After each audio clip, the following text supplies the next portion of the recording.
नमस्कार विद्यार्थी मित्रांनो, स्वागत आहे सर्वांचं आपल्या युट्यूब चॅनलवर। मित्रांनो, आजच्या या व्हिडिओमध्ये आपण आरआरबी ग्रुप डी म्हणजे रेल्वे भरती गट ड चा जो आज झालेला पेपर आहे बघा विद्यार्थी मित्रो, 5 ऑगस्ट 2026 रोजी आज ज्या काही शिफ्ट झाल्या तर त्या शिफ्ट मधील महत्त्वाचे प्रश्न आपण आजच्या या व्हिडिओमध्ये कव्हर करणार आहोत विद्यार्थी मित्रो। ओके, बघा या ठिकाणी सामान्य ज्ञानावर म्हणजे जीके चे आधारित सर्व प्रश्न या ठिकाणी असणार आहेत। यावरून आपल्याला या ठिकाणी आरआरबी ग्रुप डी परीक्षेमध्ये कशा स्वरूपाचे प्रश्न विचारले जात आहेत, प्रश्नाची लेवल काय, चालू घडामोडी कुठल्या स्वरूपाचे विचारले जात आहेत, या सर्व गोष्टींचा आढावा या ठिकाणी घेतला जाणार आहे। आणि त्या दृष्टिकोनातून ज्यांचा पेपर बाकी आहे, विद्यार्थी ज्यांची परीक्षा बाकी आहे, त्या सर्वांना या व्हिडिओचा नक्कीच फायदा होणार आहे। त्यामुळे सर्वांनी हा व्हिडिओ अगदी शेवटपर्यंत बघायचा आहे। जर चॅनलवर नवीन असाल तर सर्वांनी चॅनलला सबस्क्राइब करायचं आहे। ओके, चला तर मग व्हिडिओला सुरुवात करूया विद्यार्थी मित्रो। बघा आजच्या या सेशन मधील पहिला प्रश्न आपल्या स्क्रीनवरती आहे। ओके, पहा पहिला प्रश्न या ठिकाणी आहे। प्रश्न काय, तामिळनाडूच्या नव्या मुख्यमंत्रीपदी नुकतीच कोणी शपथ घेतली? बघा विद्यार्थी मित्रो, या ठिकाणी आता हा जो प्रश्न आहे आपल्याला असं म्हणता येईल की हा प्रश्न रिपीट स्वरूपाचा आहे। आपल्याला यापूर्वी देखील या स्वरूपाचा प्रश्न 3 ऑगस्ट रोजीच्या सेकंड शिफ्ट मध्ये विचारण्यात आला होता। तो काय होता तर या ठिकाणी बघा नवीन मुख्यमंत्रीपदाची शपथ कोणी घेतली, तर याचं उत्तर काय असणार आहे तर या ठिकाणी बघा विद्यार्थी मित्रो, option number B C Joseph Vijay म्हणजेच काय विद्यार्थी मित्रो तर अभिनेता थलपती विजय। ओके, विजय थलपती जे आहेत यांनी जे शपथ घेतली आहे। आता विद्यार्थी मित्रो आपल्याला काय विचारलं होतं मागे यांचा काय तर राजकीय पक्ष विचारलं होतं, कोणता राजकीय पक्ष होता? ओके, तर तो आपल्याला विचारला होता विद्यार्थी मित्रो। या ठिकाणी बघा राजकीय पक्ष देखील आपल्याला या ठिकाणी विचारण्यात आलेलं होतं। मग त्या ठिकाणी आपण सर्व माहिती कव्हर करूया। बघा या ठिकाणी प्रश्नावरच प्रश्न या ठिकाणी विचारले जात आहेत विद्यार्थी मित्रो। बघा तामिळनाडूच्या नव्या मुख्यमंत्रीपदी तमिळगा वेत्री कळघम काय तमिळगा वेत्री कळघम टीव्हीके पक्षाचे नेते श्री जोसेफ विजय म्हणजे थलपती विजय यांनी 10 मे 2026 रोजी शपथ घेतली। कधी घेतली? 10 मे 2026 रोजी। आता हा पॉइंट लक्षात द्या, आगामी परीक्षेमध्ये आपल्याला या ठिकाणी दिनांक विचारण्यात देखील चान्सेस आहेत। ओके, दिनांक देखील त्या ठिकाणी विचारला जाऊ शकते। मग बघा या ठिकाणी विद्यार्थी मित्रो आता कुठे घेतली तर चेन्नई येथील जवाहरलाल नेहरू इंडोर स्टेडियम मध्ये। ओके, बघा या ठिकाणी चेन्नई मधलं जे पंडित जवाहरलाल नेहरू इंडोर स्टेडियम आहे त्या स्टेडियम मध्ये त्यांनी त्या ठिकाणी शपथ घेतली विद्यार्थी मित्रो। मग आता बघा या ठिकाणी पद आणि गोपनीयतेची शपथ कोणी दिली तर त्यांना ही शपथ विद्यार्थी मित्रो राज्यपाल राजेंद्र विश्वनाथ अर्लेकर यांनी दिली। कोण दिली आहे? राजेंद्र विश्वनाथ अर्लेकर यांनी शपथ दिलेली आहे। ओके, चला विद्यार्थी मित्रो जर व्हिडिओ आवडला तर सर्वांनी व्हिडिओला लाईक करायचा आहे।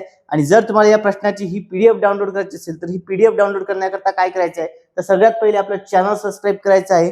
चॅनल सबस्क्राइब करून कमेंट मध्ये पीडीएफ मेसेज करायचा आहे किंवा आपलं टेलिग्राम चॅनल जायचं आहे, तिथे तुम्हाला लिंक मिळून जाईल विद्यार्थी मित्र। ओके, चला यानंतर नेक्स्ट क्वेश्चन घेऊया। पुढचा प्रश्न बघा काय आहे, पुढील प्रश्न आपल्या स्क्रीनवरती आहे। बघा नुकत्याच जाहीर झालेल्या climate change performance index, okay बघा CCPI climate change performance index 2026 मध्ये भारत 13व्या स्थानांनी घसरून कोणत्या स्थानावरती पोहोचला? बघा भारताचं स्थान काय 13 स्थानांनी कमी झालंय, घसरलेलं आहे। मग आता कोणत्या स्थानावर पोहोचलेला आहे तो?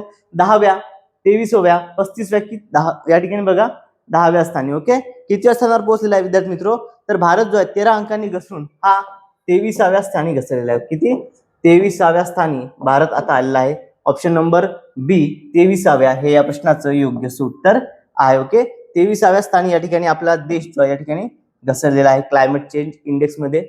बघा काय आहे नेमकं तर बघा climate change performance index CCPI 2026 मध्ये काय भारताची 13 स्थानांनी घसरण होऊन 23व्या स्थानी काय या ठिकाणी हा आला आहे। यापूर्वी किती होतं तर यापूर्वी भारत हा 10व्या स्थानी होता।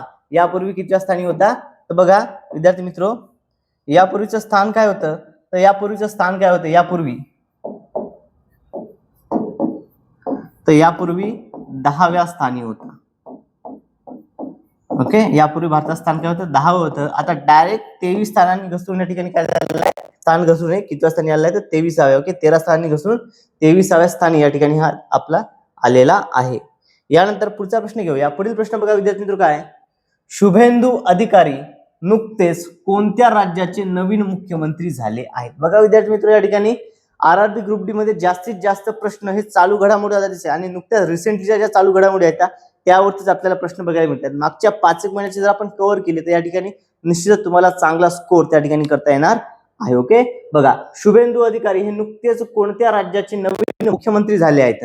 आता हा प्रश्न विद्यार्थी मित्र खूप महत्वाचा आहे आणि हा आपण IMP म्हणून देखील नोट डाऊन करून घेऊया. आगामी ज्या काही परीक्षा असतील त्यामध्ये हा प्रश्न याचे चान्सेस खूप आहेत, कारण की पहिली वेळ आहे का. बघा कोणत्या राज्यात झालाय, ओडिसा, पश्चिम बंगाल, झारखंड की त्रिपुरा. तर शुभेंदू अधिकारी हे पश्चिम बंगालचे मुख्यमंत्री झाले विद्यार्थी मित्र. बघा पश्चिम बंगालचे. आता महत्वपूर्ण का, कारण की पहिल्यांदाच झाला या ठिकाणी सगळ्यात म्हणजे स्वातंत्र्यापासूनच काय विद्यार्थी मित्र, स्वातंत्र्य झाल्यापासून पहिल्यांदाच जे भाजपचं सरकार आहे या ठिकाणी, ओके, पहिल्यांदाच काय भाजप सरकार या ठिकाणी पश्चिम बंगालमध्ये स्थापन झालं. आतापर्यंत कधीच नव्हतं झालं, पहिल्यांदाच भाजप सरकार त्या ठिकाणी आलं आणि पहिले मुख्यमंत्री भाजप त्या ठिकाणी बनले. ते कोण आहेत, शुभेंदू अधिकारी. त्यामुळे हा प्रश्न खूप महत्वपूर्ण ठरतो. ओके, चला यानंतर विद्यार्थी मित्र पहा, याचं थोडंसं डिटेलमध्ये स्पष्टीकरण समजून घेऊया. बघा मुख्यमंत्री कोणत्या राज्य बनलेले, पश्चिम बंगालचे. पक्ष भारतीय जनता पार्टी म्हणजेच भाजप. ओके, शपथविधीची तारीख किती आहे, कधी शपथविधी झाला, तर 9 मे 2026 मध्ये झाला. बघा या ठिकाणी थलपती विजय जे होते यांचा 10 मे, ओके, आणि शुभेंदू अधिकारी यांचा 9 मे. हे गोष्ट लक्षात द्या. आणि विशेष नोंद काय यामध्ये, तर आता जो पॉइंट तुम्हाला सांगितला होता की पश्चिम बंगालमध्ये पहिल्यांदाच या काय भाजपचे सरकार हे स्थापन झाले असून शुभेंदू अधिकारी हे राज्याचे पहिले भाजपचे मुख्यमंत्री बनले आहेत. ओके, हे काय राज्याचे पहिले भाजपचे मुख्यमंत्री त्या ठिकाणी बनले आहेत. यानंतर पुढील प्रश्न घेऊया. पुढचा प्रश्न बघा, संयुक्त राष्ट्रांनी युनायटेड नेशन्सनी घोषित केलेल्या आंतरराष्ट्रीय महिला दिन 2026 ची अधिकृत संकल्पना काय होती. बघा आंतरराष्ट्रीय महिला दिन 2026 ची जी अधिकृत संकल्पना आहे ही काय होती, तर महिलांमध्ये गुंतवणूक करा, प्रगतीला गती द्या, सर्व महिला मुलींसाठी हक्क, न्याय आणि कृती, शाश्वत उद्यासाठी आजची लैंगिक समानता, की प्रत्येक स्त्री आणि मुलींसाठी समान हक्क. ओके, तर बघा या ठिकाणी याचे काय होते विद्यार्थी मित्र, अधिकृत संकल्पना काय होती, तर सर्व महिला आणि मुलींसाठी काय हक्क, न्याय आणि कृती ही घोषणा होती. त्यामुळे ऑप्शन नंबर बी हे आपल्या प्रश्नाचं योग्य असं उत्तर आहे. ओके, पहा याचं डिटेलमध्ये स्पष्टीकरण समजून घेऊया. बघा जागतिक महिला दिन हा दरवर्षी कधी साजरा केला जातो, तर दरवर्षी 8 मार्च रोजी जो आहे जागतिक महिला दिन हा साजरा केला जात असतो.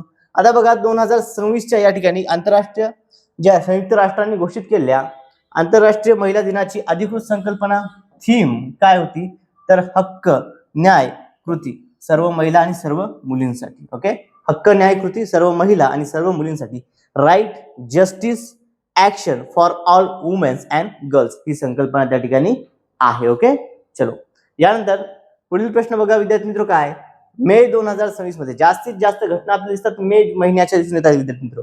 बघा मे 2026 मध्ये आपल्या विधानसभेत विधेयक मंजूर करून समान नागरी संहिता, ओके, बघा UCC uniform civil code, UCC चा फुल फॉर्म काय, तर युनिफॉर्म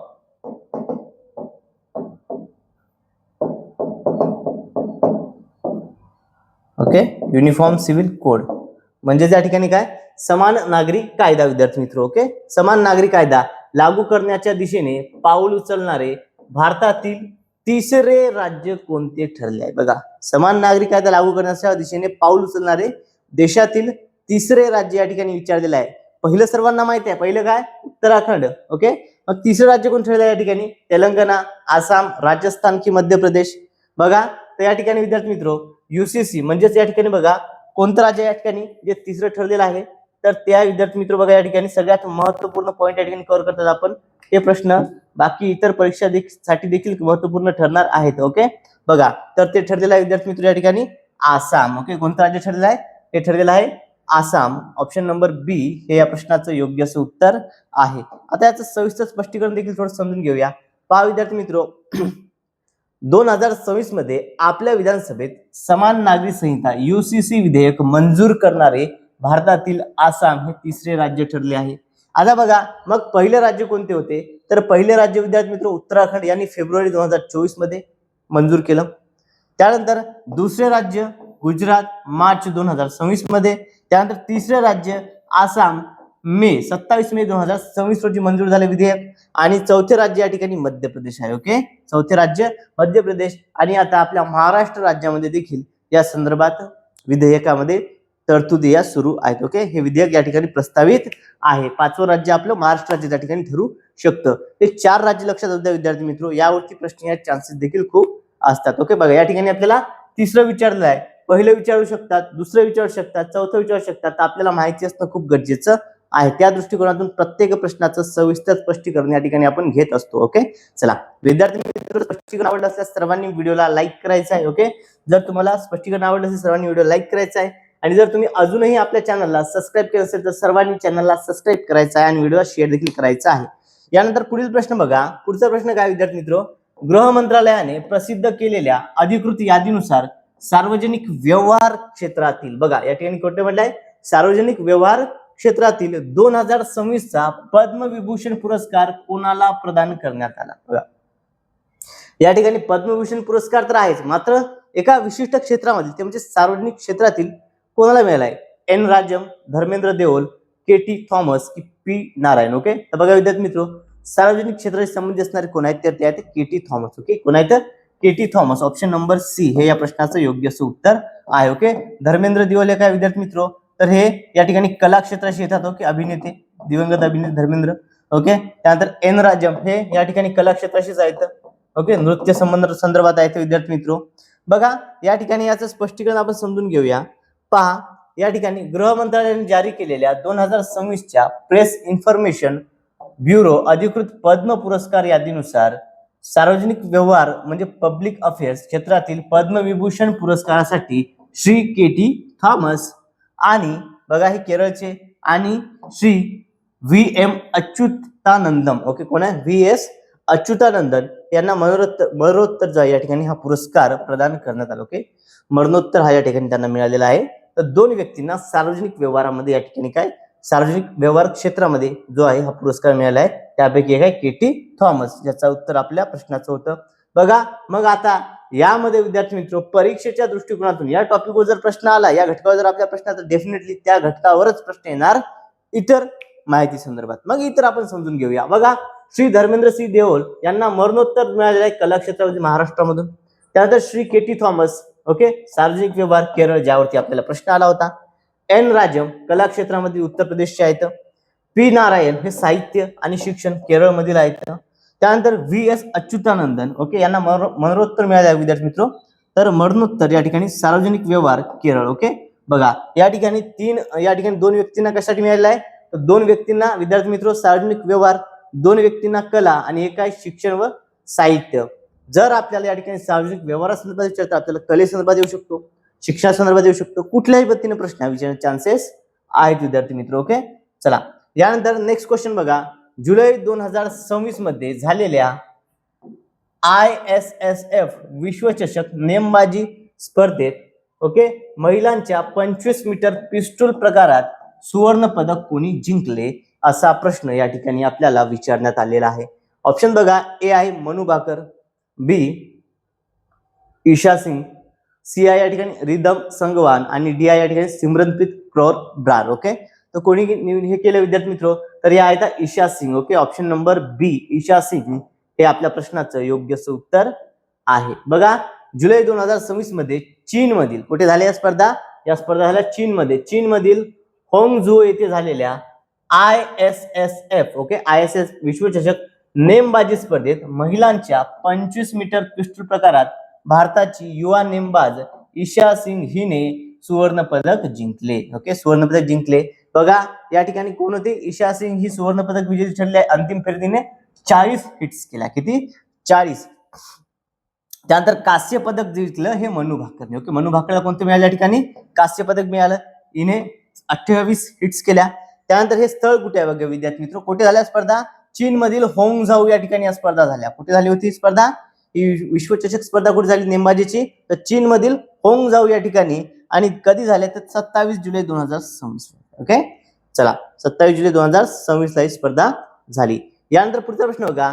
मे 2026 मध्ये भारताच्या अध्यक्षतेखाली ब्रिक्स परराष्ट्र मंत्र्यांची परिषद कुठे झाली, असा प्रश्न आपल्याला विचारलेला आहे. बघा विद्यार्थी मित्र, 2026 मध्ये काय ब्रिक्सची परराष्ट्रांची मंत्रींची जी आहे परिषद झाली, ही भारताच्या नेतृत्वात झाली, अध्यक्षतेखाली झाली आणि कोठे झाली असा प्रश्न दिलेला आहे. ओके, बघा आता अध्यक्षता जर भारताकडे असेल तर होणार कुठे, निश्चितच आपल्या भारतामध्येच होणार. मग त्यामुळे बघा या ठिकाणी नवी दिल्ली भारत हे या प्रश्नाचं योग्य असं उत्तर आहे. काही प्रश्न हे अगदी सोपे लॉजिकली सुटणारे देखील असतात विद्यार्थी मित्र. ओके, चला बघा विद्यार्थी मित्र, जर तुम्ही आरआरबी ग्रुप डी ची तयारी करत असाल तर सर्वांनी चॅनलला सबस्क्राईब करायचं आहे. तुम्हाला या सर्व पीडीएफ नोट्स, आतापर्यंत आरआरबी ग्रुप डी चे जे काही पेपर झाले, जे काही क्लास झाले आपले त्या संदर्भात, त्या क्लासच्या नोट्स आपल्या टेलिग्राम चॅनलवर मिळणार आहेत. आणि त्या नोट्स मिळण्याकरता तुम्ही चॅनलला सबस्क्राईब करून कमेंटमध्ये आपला पीडीएफ मेसेज करायचा आहे. तुम्हाला लिंक त्या ठिकाणी सेंड करून दिल्या जाईल. ओके, आणि जर व्हिडिओ आवडला तर सर्वांनी व्हिडिओला लाईक करायचा आहे आणि शेअर करायचा आहे विद्यार्थी मित्र. यानंतर पुढील प्रश्न बघा, तत्पूर्वी स्पष्टीकरण समजून घेऊया. बघा 2026 मध्ये भारताच्या अध्यक्षतेखाली ब्रिक्स परराष्ट्र मंत्र्यांची बैठक जी आहे 14 ते 15 मे 2026 दरम्यान भारताची राजधानी नवी दिल्ली येथील भारत मंडपम येथे झाली. कुठे झाली? भारत मंडपम या ठिकाणी ही बैठक झाली. बघा विद्यार्थी मित्र, आता हा प्रश्न आरआरबी ग्रुप डी ला आलाच, मात्र या ठिकाणी एमपीएससीचा जो घटक तलाठी भरती करता जो पेपर होणार आहे, लिपिक परीक्षेसाठी जो पेपर होणार आहे, तर त्यामध्ये देखील हा प्रश्न खूप महत्वाचा ठरतो. त्या ठिकाणी देखील हा प्रश्न येण्याचे चान्सेस आहेत विद्यार्थी मित्र. ओके, बघा कुठे झाली? भारत मंडप येथे झाली. आणि या बैठकीचे अध्यक्षपद भारताचे परराष्ट्र मंत्री कोण? तर डॉक्टर एस जयशंकर यांनी भूषवले. कोणी भूषवले? डॉक्टर एस जयशंकर यांनी या बैठकीचं अध्यक्षपद हे त्या ठिकाणी त्यांनी भूषवलं. यानंतर पुढील प्रश्न घेऊया. पुढचा प्रश्न बघा विद्यार्थी मित्र, याचा कालावधी काय होता? कालावधी होता 14 ते 15 मे 2026. आपण बघितलं आता सर्व या ठिकाणी माहिती. ओके, आणि यामध्ये जर बघितलं तर ब्रिक्स सदस्य देश आणि भागीदार देशांचे परराष्ट्र मंत्री आणि शिष्टमंडळ या ठिकाणी आलेलं होतं. त्यानंतर प्रश्न बघा, मार्च 2026 मध्ये आयोजित 21व्या एफसी महिला आशियाई कप फुटबॉल स्पर्धेचे यजमानपद कोणत्या देशाने भूषवले? बघा, आशियाई कप, ओके, एफसी महिला आशियाई कप फुटबॉल स्पर्धेचं जे यजमानपद आहे हे कोणत्या देशानं भूषवलं असा प्रश्न या ठिकाणी त्याला विचारण्यात आलेला आहे. बघा, सौदी अरेबिया, ऑस्ट्रेलिया, इंडोनेशिया आणि जपान. कोणत्या देशाने भूषवले? तर हे विद्यार्थी मित्र बघा कोणत्या देशाने भूषवलेला आहे या ठिकाणी? एफसी आशियाई, ओके, एफसी आशियाई फुटबॉल क्लब. एफसी म्हणजे फुटबॉल क्लब या ठिकाणी होतं, म्हणजे फुटबॉलच्या ठिकाणी हे क्लब जे आहे हे कोणत्या देशाने भूषवलं असा प्रश्न या ठिकाणी आपल्याला विचारला विद्यार्थी मित्र. तर हे ऑस्ट्रेलिया या देशाने भूषवलेलं आहे. कोणी? ऑस्ट्रेलिया. ऑप्शन नंबर बी हे आपल्या प्रश्नाचं योग्य असं उत्तर आहे. ओके, ऑस्ट्रेलिया देशाने याचं यजमान पद हे भूषवलेलं आहे. बघा विद्यार्थी मित्र, आता यजमान देश कोणता होता? ऑस्ट्रेलिया. कालावधी कधी आहे? 1 ते 21 मार्च 2026 दरम्यान या स्पर्धा पार पडल्या. आणि यजमान शहरे कोणकोणती ऑस्ट्रेलियामधील? पर्थ, गोल्ड कोस्ट आणि सिडनी या 3 शहरांमध्ये या स्पर्धा पार पडल्या. आणि विजेता कोण ठरला विद्यार्थी मित्र? तर विजेता ठरलेला आहे जपान हा देश. ओके, बघा एफसी आशियाई 2026 जो फुटबॉल विश्वचषक आहे महिलांचा, हा कोण जिंकला आहे? तर या ठिकाणी आशियाई कप हा जपान देश या ठिकाणी जिंकलेला आहे. आणि जपानने अंतिम सामन्यात ऑस्ट्रेलियाचा पराभव केला, 1-0 असा पराभव केला ऑस्ट्रेलियाचा. चला यानंतर पुढील प्रश्न बघा. पुढचा प्रश्न काय विद्यार्थी मित्र? मे 2026 मध्ये रांची येथे झालेल्या 29व्या फेडरेशन कप मध्ये पुरुषांच्या 100 मीटर शर्यतीत 10.9 सेकंदाचा नवीन राष्ट्रीय विक्रम नोंदवून सुवर्ण पदक कोणी जिंकले? बघा यामध्ये नोंद पण झालेली आहे 10.9 सेकंद इतका आहे रेकॉर्ड. ओके, 10.9 सेकंद विश्व विक्रम या ठिकाणी बनलेला आहे. मग हा नोंदवून कोणी या ठिकाणी सुवर्ण पदक जिंकलं? अमिया कुमार मल्लिक, गुरविंदर सिंग, अमिनेश कजूर आणि मणिकांत होबळीकर. ओके, बघा 100 मीटर धावण्याच्या स्पर्धेमध्ये हे सुवर्ण पदक कोण जिंकलेलं आहे? तर हे विद्यार्थी मित्र गुरविंदर सिंग यांनी जिंकलेलं आहे. ऑप्शन नंबर बी गुरविंदर सिंग हे आपल्या प्रश्नाचं योग्य असं उत्तर आहे. बघा या संदर्भात डिटेल माहिती अभ्यासूया. मे 2026 मध्ये रांची येथे झालेल्या 29व्या फेडरेशन कप मध्ये पुरुषांच्या 100 मीटर शर्यतीत 10.9 सेकंदाचा नवीन राष्ट्रीय विक्रम नोंदवून सुवर्ण पदक गुरविंदर सिंग यांनी जिंकले आहे. यानंतर भारताचे प्रमुख नमामि गंगे मिशन. बघा विद्यार्थी मित्र, हा प्रश्न आयएमपी आहे. एमपीएससीच्या परीक्षेमध्ये देखील हा प्रश्न विचारण्याचे चान्सेस आहेत. भारताचे प्रमुख नमामि गंगे मिशन हे प्रामुख्याने संयुक्त राष्ट्राचे कोणते शाश्वत विकास ध्येय? शाश्वत विकास ध्येय म्हणजेच काय? SDG. ओके, SDG हे साध्य करण्याच्या दिशेने एक प्रमुख धोरणात्मक प्राधान्य आहे. कोणते आहे?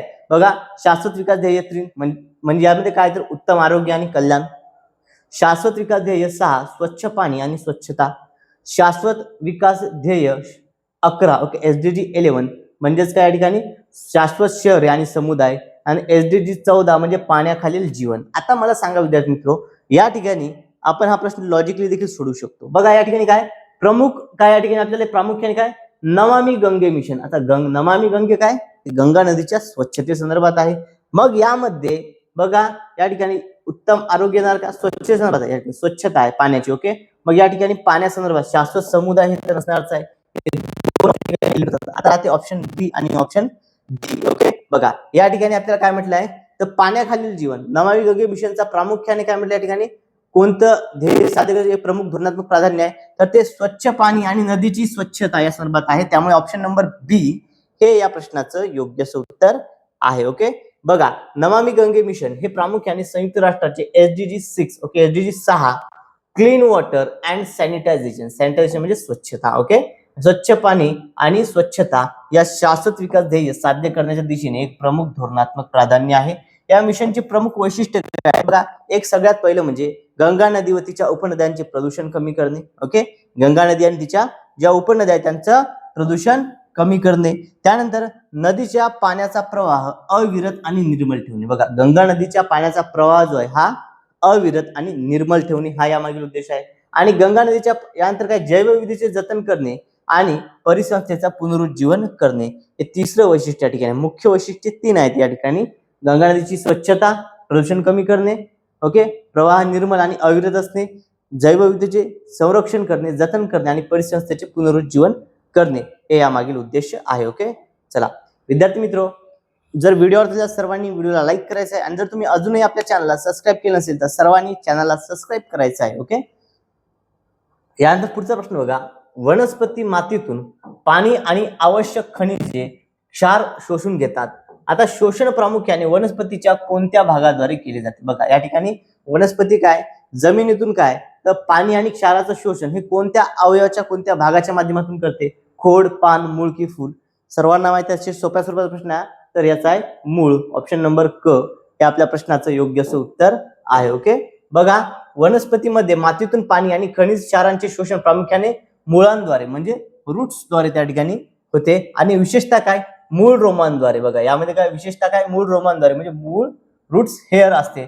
मुळांचे हे बारीक केस आणि मातीतील पाणी आणि खनिजे शोषण्याचे काम करतात.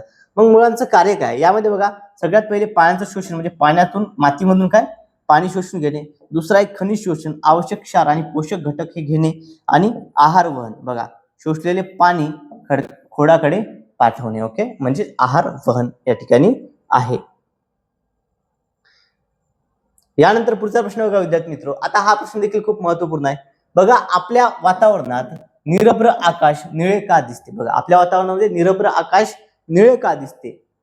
ऑप्शन बघा या ठिकाणी कमी तरंग लांबीच्या प्रकाशाचे अधिक विखुरणे, दीर्घ तरंग लांबीच्या प्रकाशाचा अधिक विखुरण्यामुळे, कमी तरंग लांबीच्या प्रकाशाचे विखुरणे कमी असल्यामुळे की प्रकाशाच्या सर्व तरंग लांबीचे समान विखुरणे असल्यामुळे. का दिसते तर कमी तरंग लांबीच्या प्रकाशाचे अधिक विखुरणे यामुळे दिसते विद्यार्थी मित्रो. ऑप्शन नंबर अ या प्रश्नाचं योग्य उत्तर आहे. ओके चला यानंतर नेक्स्ट क्वेश्चन घेऊया. पुढचा प्रश्न बघा काय याचा बघा विद्यार्थी मित्रो काय निरभ्र आकाश म्हणजे काय दिसण्याचे मुख्य कारण म्हणजे काय प्रकाश विकिरण होय. ओके प्रकाशाचं काय विकिरण होय. सूर्याचा पांढरा प्रकाश वातावरणातील सूर्याच्या वायूच्या रेणूवर आढळतो आणि निळ्या रंगाची तरंग लांबी लहान असल्याने तो इतर रंगापेक्षा सर्व दिशांना जास्त पसरतो आणि मानवी डोळा काय करतो निळ्या रंगाप्रती अधिक संवेदनशील असल्यामुळे आपल्याला आकाश निळे दिसते. ओके मानवी डोळा काय निळ्या रंगाप्रती अतिशय संवेदनशील असल्यामुळे आपल्याला आकाश काय दिसते निळे त्या ठिकाणी दिसायला लागते. ओके चला विद्यार्थी मित्रो जर तुम्ही अजूनही चॅनलला सबस्क्राईब केलं असेल सर्वांनी चॅनलला सबस्क्राईब करायचं आहे. साईडला जे बेल आयकॉन याला देखील प्रेस करायचं आहे. आणि जर तुम्हाला ही PDF डाउनलोड केली तर PDF डाउनलोड करण्याकरता आपलं टेलिग्राम चॅनल तुम्ही जॉईन करायचं आहे ज्याची लिंक या व्हिडिओच्या डिस्क्रिप्शन बॉक्स मध्ये दिलेली आहे. ओके चलो नेक्स्ट क्वेश्चन घेऊया. पुढचा प्रश्न बघा काय वैद्यकीय क्षेत्रात वापरल्या जाणाऱ्या अल्ट्रासाऊंड म्हणजे सोनोग्राफी मध्ये जे वापरले अल्ट्रासाऊंड शरीरातील अंतर्गत अवयवाचे चित्रण कसे केले. अल्ट्रासाऊंड मध्ये शरीरातील अवयवाचे काय अंतर्गत अवयवांचे चित्रण कसे केल्या जाते असा प्रश्न या ठिकाणी विचारण्यात आलेला आहे. पहा या ठिकाणी ऊतीद्वारे प्रकाश लहरींचे शोषण झाल्याने ऊतींवरून परावर्तित होणाऱ्या ध्वनी लहरींचे विश्लेषण करून ऊतींद्वारे जाणाऱ्या एक्स रे शलाकांचे मोजमाप करून की शरीरातील चुंबकीय क्षेत्राच्या विचलनामुळे. आता या ठिकाणी विद्यार्थी मित्र अल्ट्रासाऊंड म्हटलेला आहे. ओके, अल्ट्रासाऊंड म्हणजे हे कशा संदर्भात आहे, हे आहे ध्वनी. आता यामध्ये काय, चुंबकीय क्षेत्र एलिमिनेट. ओके, या ठिकाणी प्रकाश लहरी हे देखील ऑप्शन एलिमिनेट होणार आहे. बघा या ठिकाणी एक्स रे शलाकाचे मोजमाप, यामध्ये काय आपल्याला ध्वनी लहरी म्हटलं. या ठिकाणी काय अल्ट्रासाऊंड म्हणजेच काय, तर ऊतीवरून परावर्तित होणाऱ्या ध्वनी लहरींचे विश्लेषण करून ज्या या ठिकाणी सोनोग्राफी मध्ये काय, तर अल्ट्रासाऊंड मध्ये या ठिकाणी शरीरातील अंतर्गत अवयवांचे चित्रण केले जाते. ओके, हे या प्रश्नाचं योग्य असं उत्तर आहे. बघा या ठिकाणी याचं स्पष्टीकरण समजून घेऊया. आता अल्ट्रासाऊंड मध्ये काय, म्हणजे सोनोग्राफ मध्ये काय, तर मानवी कानाला ऐकू येणार नाहीत अशा अत्यंत उच्च वारंवारतेच्या हाय फ्रिक्वेन्सी ध्वनी लहरींचा वापर त्या ठिकाणी केला जातो. बघा आता यामध्ये असं एक ट्रान्सड्युसर असतं. ट्रान्सड्युसर असतं हे काय असतं, तर हे लहान भाग जो आहे या ठिकाणी, याचा लहान भाग. ओके, याचा काय, याचा बघा या ठिकाणी ट्रान्सड्युसर आहे, याचा काय लहान भाग शरीरावर ठेवल्यास लहरी आत सोडल्या. ओके, हा काय आपल्या शरीरावरती ठेवल्यास या पद्धतीने काय, तर लहरी ज्या असतात ओके या आत सोडल्या जातात. अल्ट्रासाऊंड या ठिकाणी लहरी आत सोडल्या जातात आणि या काय होतात, तर अवयवावर परावर्तित होऊन रिफ्लेक्ट होऊन परत आलेल्या लहरींचे संगणक डिजिटल प्रतिमेमध्ये रूपांतर करतात. ओके, बघा आपल्या अवयवावर जाऊन रिफ्लेक्ट होऊन ज्या लहरी परत येतात, तर त्याचे काय डिजिटल रूपांतर या ठिकाणी काय करते, संगणक डिजिटल प्रतिमेमध्ये करते. मग आता ही डिजिटल प्रतिमा कशी असते, तर बघा या ठिकाणी कशा पद्धतीने चालते, कार्यप्रणालीचे टप्पे काय काय आहेत या ठिकाणी. ओके, अल्ट्रासाऊंड कार्यप्रणालीचे टप्पे काय सोनोग्राफीचे, एक म्हणजे ध्वनी निर्मिती सगळ्यात पहिले. ओके, बघा ट्रान्सड्युसर मधील क्रिस्टल वीज प्रवाह मिळताच कंप पावतात आणि उच्च वारंवारतेची ध्वनी लहरी तयार होतात. लहरींचा प्रवास या लहरी जेल मधून शरीरात शिरतात. ओके, आणि निरनिराळ्या टिश्यूज म्हणजे ऊती आणि अवयवांवरून त्या वेगवेगळ्या प्रमाणात परावर्तित होतात आणि काय ते सगळ्यात शेवटी काय प्रतिमा तयार करणे. मग परावर्तित लहरी पुन्हा ट्रान्सड्युसरवर आदळतात आणि संगणक या लहरींचा वेग आणि ताकद मोजून अवयवांची एक काळी पांढरी प्रतिमा स्क्रीनवर दाखवतो. बघा अशा स्वरूपाची एक काळी पांढरी प्रतिमा जी आहे ती संगणक या ठिकाणी दाखवते. ओके, चला हा प्रश्न सर्वांना व्यवस्थित कळाला का. ओके, पहा विद्यार्थी मित्रो, विज्ञानावर आधारित देखील प्रश्न आरआरबी ग्रुप डी मध्ये खूप महत्वपूर्ण आहेत, ते विचारले जात असतात. ओके, चला विद्यार्थी मित्रो, जर तुमच्यापैकी कोणाचा पेपर झाला असेल आणि आजच्या सेशन मध्ये या ठिकाणी आजच्या काही शिफ्ट मध्ये तुम्हाला जर काही प्रश्न आठवत असतील तर ते प्रश्न तुम्ही कमेंट बॉक्स मध्ये सांगायची आहेत. ओके, नक्कीच तुमचे ते प्रश्न या ठिकाणी प्रतिसाद दिला जातील. ओके, बघा यानंतर विद्यार्थी मित्रो पुढील प्रश्न बघा. पुढचा प्रश्न काय, पॅरामेशियम नावाच्या एकपेशीय जीव पाण्यात तरंगणारे अन्नाचे कण कोणत्या रचनेच्या लयबद्ध हालचालीद्वारे आपल्या तोंडापर्यंत पोहोचवतो. बघा पॅरामेशियम नावाचा जीव आहे विद्यार्थी मित्रो, एकपेशीय जीव. ओके, बघा कोणकोणते आहेत एकपेशीय जीव म्हटलं तर अमिबा आणि पॅरामेशियम हे दोन जीव. तर पॅरामेशियम जो असतो हा पाण्यात तरंगणारा जो जीव आहे, हे अन्नाचे कण कोणत्या रचनेच्या लयबद्ध हालचालीमुळे आपल्या तोंडापर्यंत पोहोचवतात. बघा आता या ठिकाणी काय, याला हात तर नसते. बघा याचं काय इथे तोंड आहे. ओके, इथे आहे याचं तोंड. ओके, हे एक तोंड आहे याचं. मग आता समजा इथं अन्नाचा कण असेल तर ह्या अन्नाचा कण इथून याच्या तोंडापर्यंत कसा जाणार, कशा पद्धतीने हा पोहोचवणार, कोणती हालचाल म्हणतात त्याला. ओके, बघा या ठिकाणी सुडोपिया, सिलिया, फ्लॅगलेला की अंकुचन प्रक्रिया. बघा इथला कण आता याच्या अंगावरती बघा विद्यार्थी मित्र छोटे छोटे आपल्याला काही या ठिकाणी काटे असल्यासारखे आहेत. हे काटे काय करतात या ठिकाणी एकमेकाला असे ओढत जातात आणि ह्या पद्धतीनं अन्नाचा कण त्याच्या तोंडामध्ये जातो, तोंडापर्यंत हा पोहोचवतो. मग ही प्रक्रिया असेल याला काय म्हणतात, सिलिया असे म्हणतात. काय म्हणतात, सिलिया. ऑप्शन नंबर बी हे आपल्या प्रश्नाचं योग्य असं उत्तर आहे. ओके, सिलिया असं म्हणतात. बघा पॅरामेशियम या ठिकाणी काय, पॅरामेशियम या प्रकारचा जीव असतो विद्यार्थी मित्रो, हा एक अमिबाचा प्रकारच आहे. ओके, बघा या ठिकाणी आता बघा सिलियाची रचना कशी आहे, तर पॅरामेशियमच्या संपूर्ण शरीरावर काय मुखाच्या खाचेपर्यंत लहान केसांसारखे शेकडो हजारो या ठिकाणी सिलिया असतात. ओके, शेकडो हजारो सिलिया असतात या ठिकाणी काट्याप्रमाणे. ओके, केसासारखे हे या टाईपचे आणि हे एक लयबद्ध हालचाल करतात आणि एकाच वेळी समन्वयाने काय करतात, हे चंचल हालचाल करत राहतात. आणि पाण्याचा प्रवाह काय असतो, तर सिलियाच्या हालचालीमुळे पाण्यात एक प्रकारचा प्रवाह त्या ठिकाणी निर्माण होतो. आणि अन्नाचा प्रवास कसा होतो, तर हा प्रवाह पाण्यातील सूक्ष्म कण अन्नाचे कण जे आहेत म्हणजे की जीवाणू, शैवाल इत्यादी ओढून पॅरामेशियमच्या मुखाच्या खाचेत ओरल ग्रूव्ह पर्यंत पोहोचतात आणि तिथून मुखावाटे ते आत ढकलल्या जातो. ओके, चला बघा या टाईपने विद्यार्थी मित्र. ओके, पहा या पद्धतीने अन्न ज्याच्या पोटामध्ये घेतल्या जातं. क्लिअर आहे सर्वांना हा प्रश्न? बघा, होप सर्वांना हा प्रश्न अगदी व्यवस्थितरित्या कव्हर झाला असेल. ओके, बघा कुठलाही कोणाला डाऊट असणार नाही विद्यार्थी मित्र. जर स्पष्टीकरण आवडलं असल्यास सर्वांनी व्हिडिओ लाईक करायचा आहे आणि जर तुम्ही अजूनही आपल्या चॅनलला सबस्क्राईब केलं नसेल तर सर्वांनी चॅनलला सबस्क्राईब करायचं आहे. साईडला जे बेल आयकॉन आहे याला देखील प्रेस करायचं आहे, म्हणजेच येणाऱ्या प्रत्येक व्हिडिओची अपडेट तुम्हाला मिळत जाईल. कोणताही व्हिडिओ तुमच्याकडून मिस होणार नाही. आणि जर तुम्हाला ही पीडीएफ डाउनलोड करायची असेल तर ही पीडीएफ डाउनलोड करण्याकरता विद्यार्थी मित्र तुम्ही आपलं टेलिग्राम चॅनल जॉईन करायचं आहे, ज्याची लिंक या व्हिडिओच्या डिस्क्रिप्शन बॉक्समध्ये दिलेली आहे. ओके, चला. आणि जर तुमचे काही प्रश्न असतील, ओके, जे प्रश्न तुम्हाला आले असतील, असे काही प्रश्न असतील तर ते प्रश्न विद्यार्थी मित्र कमेंटमध्ये कळवायचे आहेत. विद्यार्थी मित्र, आजच्या या व्हिडिओमध्ये एवढंच. भेटूया आता पुढच्या व्हिडिओमध्ये. Thank you so much.